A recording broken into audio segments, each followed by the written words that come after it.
Well, you have long fingers. Yeah, better to play the instruments with. Jealous. I feel like Charlie's dad and or uncle and It's Always Sunny. Just want you to put your hands on top of mine. Are we recording now? We are. They got all that? This is the best intro ever to a minisode. Oh, I'm so embarrassed. So on that note, Lou, go on, Lou. Hey, everybody.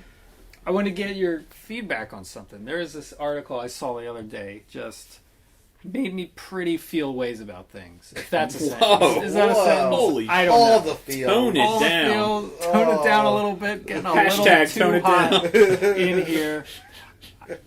I didn't know if this was a thing. I know plenty of other times there's a whole thing about a new character is this or isn't this, is from a certain ethnic group or has a certain sexual preference all the time in characters. It seems like every time they do something different, there's a big to-do about it one way or the other. And when I say big to-do, it seems still pretty limited to, I don't know, just super fans or whatever. I think that most people, unless someone is specifically trying to make them feel a way about something, don't care about, Peter Parker versus Miles Morales or whatever. I don't know. Some people do. I don't care. I like stories. I don't care who the character is. But this article, it was about the Iron Fist show that's coming out, I guess. Is he getting his own show or is he going to be part of Netflix. Okay. Yep. So he's on Netflix. He's getting his own show. Saw this in my feed the other day. It's on IO9, which usually has great entertainment news and tech and video game news and stuff. They're part of the whole Kotaku thing, right? I believe so, yeah. But it was weird because I saw this, I guess, editorial that says it actually really, really sucks that TV's Iron Fist is white. And it's this guy going on a rant about how they cast Danny Rand as, a white guy instead of an Asian guy. And I just didn't... It seems to me like trying to make a controversy where none exists, because that's who the character always was. And I think that Marvel, especially recently, has done so much to get different types of characters with different backgrounds, and to really not just small roles, but really powerful roles in their comics. Especially so many more women having really substantial heroes on the storyline and everything like that. So this dude just goes on a rant about how they didn't make Danny Rand, an Asian American or whatever. And I hadn't heard anybody else even care about this, because I don't know. It seemed like a non-issue to me. It's just, there's also nothing wrong with not changing a character, right? So I don't know. How do you guys feel about it? It seems like they're just trying to fan the flames to get like clickbait or whatever. May I? Yeah. You may. All right. Iron Fist is one of my favorite superheroes. First off, this person, I understand where their heart is or where their mind is, but like you said, first off, it just seems like clickbait. Me and Leander discussed this on a few podcasts in the past. You take a movie like Gods of Egypt or something, where there should be more black people in it, that's something that makes sense. But if you take Danny Rand and make him Asian, you are switching his whole origin story of the fact that he was somewhere that he wasn't even really supposed to be. And that's part of his origin, him going to Kun Lao. And this just seems like somebody's just extremely, extremely misinformed about what the character is. They kind of just on the flyby was like, Iron Fist, Chi, Asian stuff. Oh, it should be an Asian person. Where that's not really the case. And there are going to be, in this show, a huge Asian supporting cast. I don't know if that's not good enough for this person. But for me, I have no problem with this.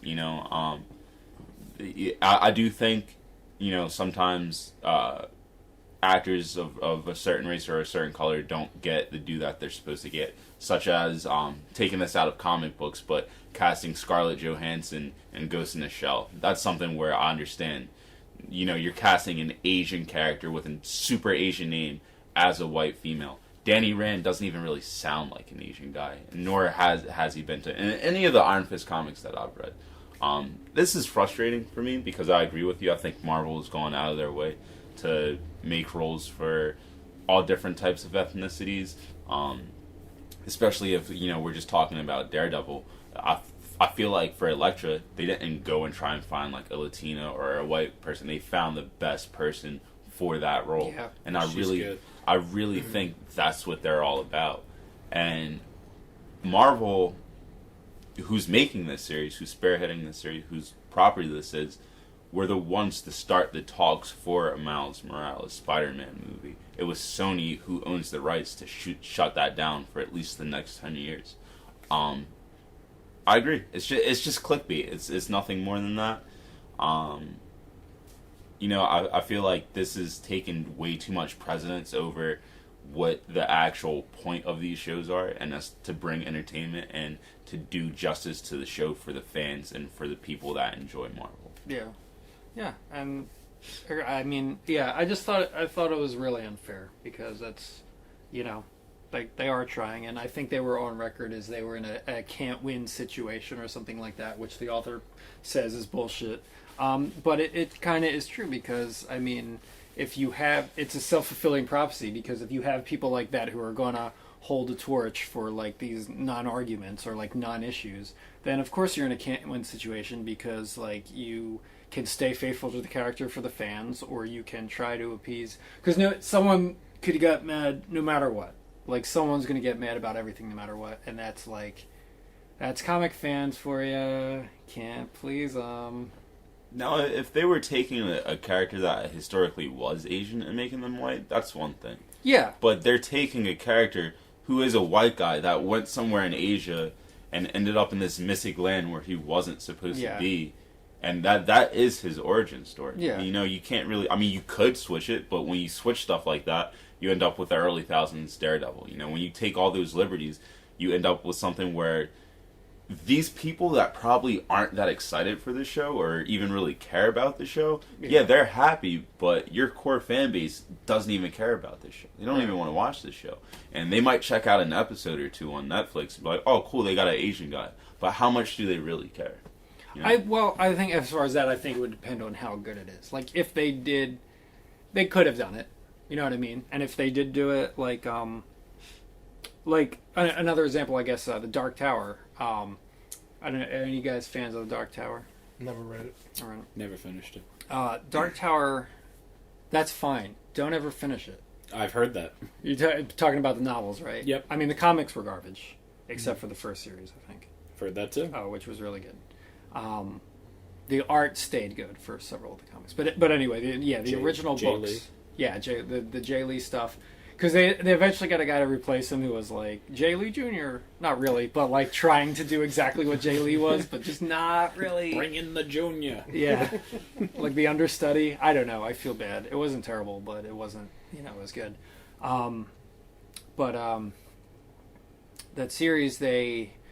talking about doing the movies forever, wanted Matthew McConaughey to be the part of Roland the Gunslinger, which like makes a lot of sense because like right now he's looking more and more like mid-age Clint Eastwood like every year, like he could do it. And they had, I forget the actor's name, the guy from Stringer Bell from The Wire. Idris Elba. Yes. How do you say it? Idris Elba? Mm-hmm. Idris Elba, yeah. Am I correct in that? Yep, no. Okay. Yeah, Idris. Yeah. So they wanted him to be the Man in Black, like the lead antagonist, and when they read the script and they're like, let's switch it around. Like they wanted to switch parts, and they were like, all right, let's go with it. Like, and that's cool. If those guys felt more at home in the opposite roles, like, let's see what happens. That's fine with me as long as the show's good, But is it a show or a movie? All right, the movie, yeah, okay, yeah, I believe it's going to be probably at least a trilogy. But that's fine. Like, I don't have a problem with that.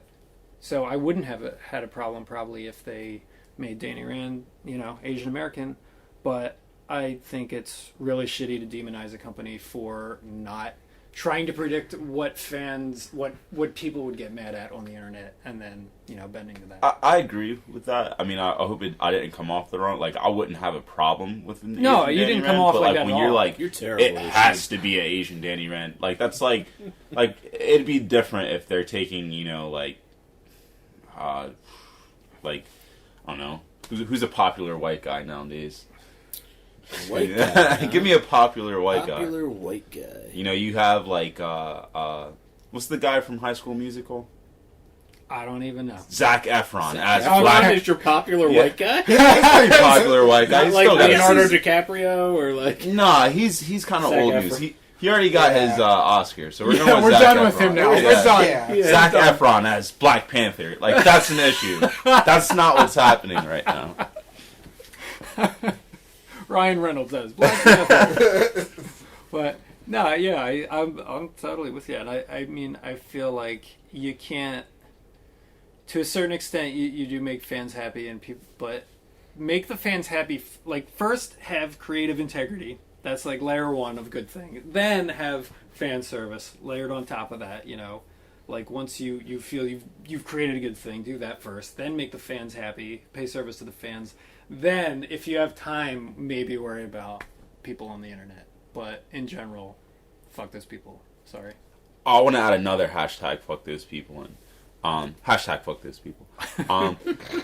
Not those people. The fans that want somebody, the Asian American fans that like Iron Fist that would have liked to see that, but that aren't complaining about it. That's one thing. The only fans I really have a problem with, the people that don't want to see a Black Spider-Man, or, the fans that, and I actually saw an article on maybe the same website, a Kotaku-related IO9 website, that, and I've talked to people before about cosplaying, and that's something I want to do coming up this year, and, Iron Fist was one of my ideas. I feel like that'd be easy. The one thing I hate hearing, as an African American, is like, oh, you can't be that character. He's white. Like, fuck that, man. Fuck those people. We all grow up loving, idolizing these characters. When you see a comic book character, when you see something that speaks to who you are as a person, you don't see the color of that person. You see their integrity. You see what makes them a hero, and that's something that I see is actually a really big problem. And people say, like, oh, you can't cosplay as that person. They're white, or as long as you're not doing like blackface to be Black Panther or something, be whatever character you want to be. That character speaks to you for a reason. But are there people are there cosplay elitists out there? Like there are, like, believe it or not. Oh, of course If there there is are. a thing, Oh my it god, is of a course thing. there are. Rule the Oh internet. god. God, I can only imagine. Just people getting like, we're just dressing up, guys. Yeah. And you're going to take it to the next level and get all serious about it. I'm like, scared of the oh guy my who God. wears blackface to do Black Panther. That's a fully masked costume. Why are you wearing blackface? I've been in character for months. But, yeah, oh, that must be the worst. And I just like to think the guy who wrote this article was not informed. That's what I'm thinking. He want has that to be severely because that site misinformed. is normally pretty decent. yeah. And the other thing In is, I general. mean, I read all the Brubaker Iron Fist from, Which is a amazing. couple years ago. Which is and probably what Netflix will be and based on. yeah, and the Iron Fist is just like a title that gets passed down. Like there were Iron Fists, like I think in the first graphic novel, you see Iron Fists from like every century of all different races, and that's part of the story, and it's awesome. He just happens to be the last one in line. It's not like there can only ever be a white Iron Fist. It's just like a job. So it's like, yeah, dude, like shut up. Like, Yep. Anyway, Hashtag yeah, dude, shut up. all right. So many hashtags on there. So many hashtags. No good ones yet. So little time. Hashtag fuck those people. It's Are we- okay. Yeah, let's review some books. Let's do some books. Books. Who wants to go? You want to go first? I'll go you first. look like you want to go first. Just because it's a perfect segue. I'm going to go with Power Man and Iron Fist. Yeah! Issue number 2. Yeah. White Power Man, Black Iron Fist. Yeah. So, this book has a really cool feel to it. It's got a lot of action in it, but it's also a very funny book. This picks up after issue 1. They run into their old office assistant who just got out of prison. She's like, my grandmother's necklace just got stolen. I need you guys' help to get it back. This is just one of the things that's near and dear to me. So they steal it, and they actually find out that they're stealing it from Tombstone, who's, pretty notarized gangster. It's not just her grandmother's necklace. It's actually the Super Soul Stone, which I haven't heard of before, but it has a bunch of powers that, Red Hood hears about it. They actually go through, they kind of do this thing where, like, you see it in, like, movies where they mention something, and they go to all these other characters, like, oh, it's one of the greatest stones out there. And then Red Hood's like, nah, I don't really think it's that much. That's why I let, Mad Tinker win it, and or the Mad Thinker win it in the poker game. It's really not that important. But this picks up issue number 2, right where they find out that they actually got duped, and maybe they actually did the wrong thing. So one of my favorite parts of this is, right now they're not heroes for hire. They're just kind of like, hey, we're going to team up for this because somebody we have a mutual respect for is in trouble and they need our help. So Iron Fist is just like, come on, man, you remember the good old days? You remember, like, back in the day, we can get the whole team together. And Jessica Jones really doesn't like Iron Fist, so, Luke is just like, I'm not really trying to do that. I have my family. I'm really happy right now. He's not cursing. He's kind of got his anger in check. And he's like, we can get the whole team together. He's like, Danny, if you really miss somebody, putting together a superhero team isn't something you need to do. You just need to pick up a telephone. He's like, there's 10 Avengers teams out there. We don't need to be any part of this. So they're eating their lunch, and you see Tombstone men come out. And they're like, they locate Iron Fist and Power Man, and they're like, they're talking to Tombstone. He's like, yeah, boss, we'll keep an eye out. He's like, did you tell him we saw him? He's like, no. He's like, why not? He's like, well, if we went in there, then we get our ass kicked, and then our boss would kick our ass for not getting the Super Stone back. So, we'll just tell him, we saw him in passing. And right as that happens, you actually see 2 more villains come up, Gorilla Man and Black Tarantula come up, which starts this really badass fight in a diner where Luke just throws him through the side of the diner. You can see this, like, really cool splash page, and Iron Fist is just kicking the crap out of Black Tarantula. Another really funny part that comes up is Spider-Woman and what I used to know as Spider-Gwen, who I'm guessing they're calling Spider-Woman now too. They're watching from afar, and they're actually taking the video, which sends this hero to higher thing to the next level of them taking it, putting it up on YouTube. And Jessica Drew is just like, oh man, like they have such perfect bodies. I'm just waiting for one of these shirts to come off. Just please, like, just objectifying them. And you get this really cool fight. Just trying to think if there's anything major that happens to this. I think the fight's kind of where it really ends at. You do get the last page where you get their assistant kind of realizing, like, look, I got these tattoos, I got all this, I did everything that you guys asked for the Super Soul Stone. Nothing's happening. And the last page is her doing this incantation and getting this power up, and she's like, you know what, I'm sick of, these guys could have came, they could have helped me, there was so much more they could have done if they really respected me, so I don't feel bad about leading them in this rabbit hole. And that's kind of where the book ends. I'm guessing, next issue we're going to get Heroes to Hire back together. And this is a really good series. It's a little bit of everything, which I like from my Marvel books, in the same vein of a Howard the Duck, where it's not overly serious. It doesn't take itself too serious. The art style is really cool. It gives you this, like, really cool 70s, like, jiggy kind of vibe, like some sort of, like, Starsky and Hutch vibe to it. They did this book really well, and I do think they can do, each issue can go any kind of way. It can be a complete comedy issue, or it can be, like, balls to the wall action. Definitely add this. I'm thinking like a solid, if I'm giving a numerical rating, like an 8 for this book. Nice. Got a book, Lou? I do, but I'll go in the middle because I only have one. Okay, I only got one too. Then I'll go last. All right then.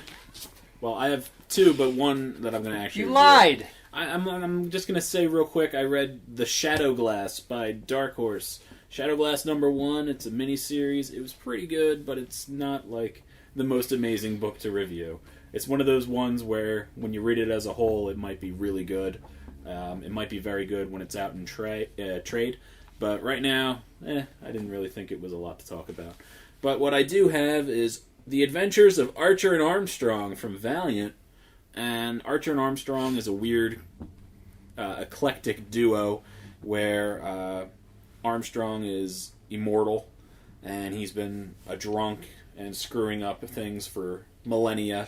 And Archer he's probably the best character in the book because he refuses to curse, and some of the dialogue that he has because he refuses to curse is hilarious. It starts with an intro where you find out Armstrong's past with his brother. He has this bag that is pretty much Felix the Cat's bag, where you can just keep putting things in it infinitely. Or Zelda, or Link. Yes.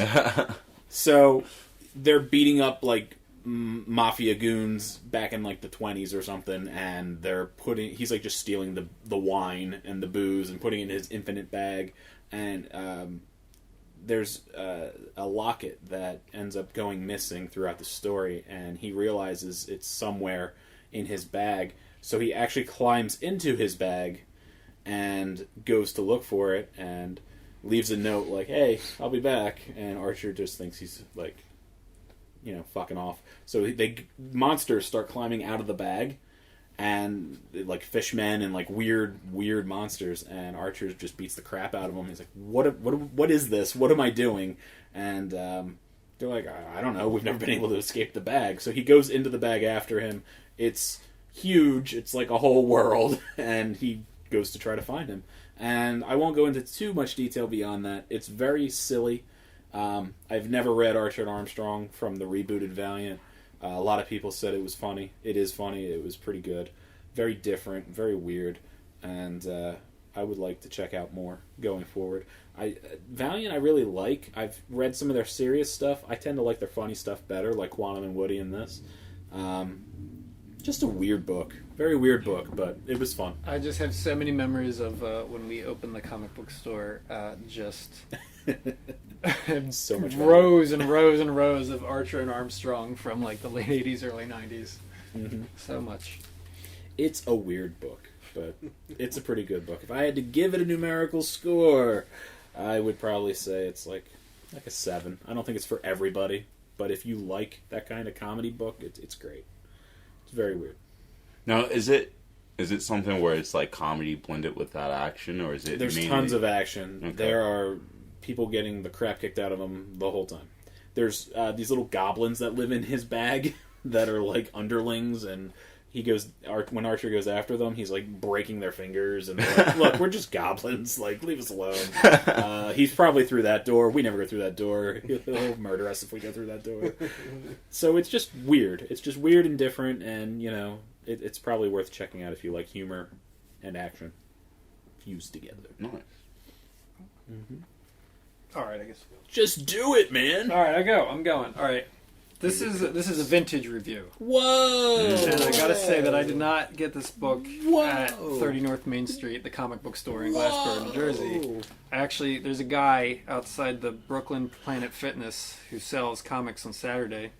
He's got 4 long boxes. Very specific. Hold on, how buff is this guy? Is he? He's not buff. Oh, I can't see. He's got a really big jacket on. It's pretty cold to be out all day selling comics. But I'll give him a plug. So if you're ever in front of the Brooklyn Planet Fitness near Bushwick, look for the 3 long boxes of 50-cent comics. You're not going to find the audio's going to get lost. Oh yeah, I can't plug that guy. No, that's fine. Anyway, so He's I found cool. this gem in there. This is True Oh yeah. True Crime Comic Special number 2, Apocalypse in Waco, which is by Eclipse Comics. Came out in 1993, and this is the story of A man having a flaming orgasm. This is David David Koresh, Koresh. who you may remember as the leader of the Branch Davidian sect in Waco, Texas, that got raided by the ATF in 1993.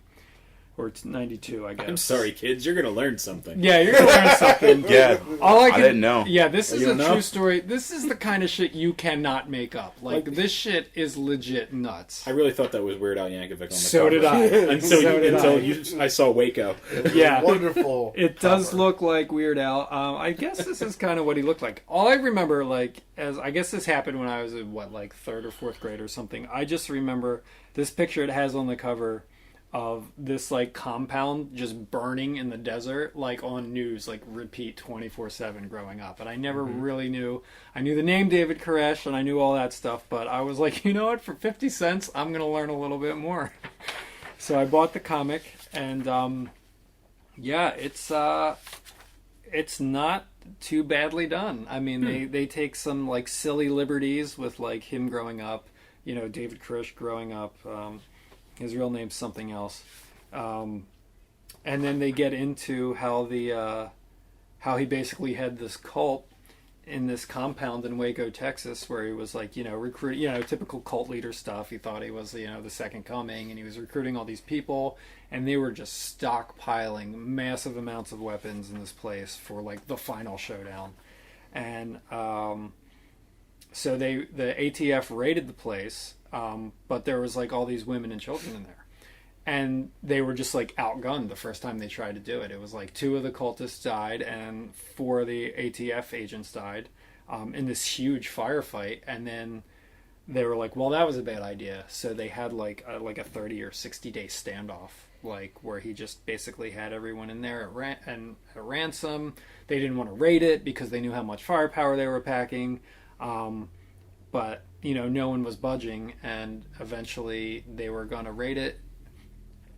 They went in with smoke bombs to sort of like try to smoke everybody out, and they just, no one, I guess they don't really know what happened, but it seems like the cultists just like torched and burned the place, and they were just like, we won't be taken alive. But no, I guess no one really knows what happened in there. But anyway, the whole place caught on fire.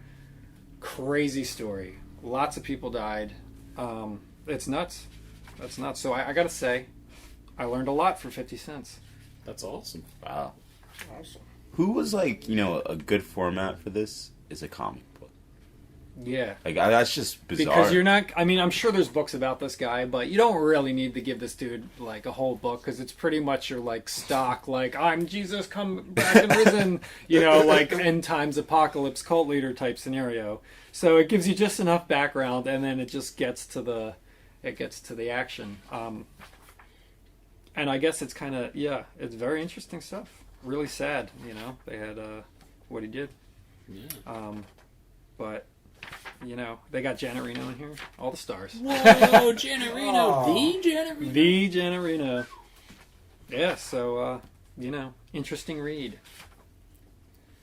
That's great, man. That's awesome. You can't top that. I'm sorry. We're gonna cut the Minisode right That's there, fun, yeah. because no one can top that. What would you give it on a numerical scale? On a numerical scale, I would say probably a 7.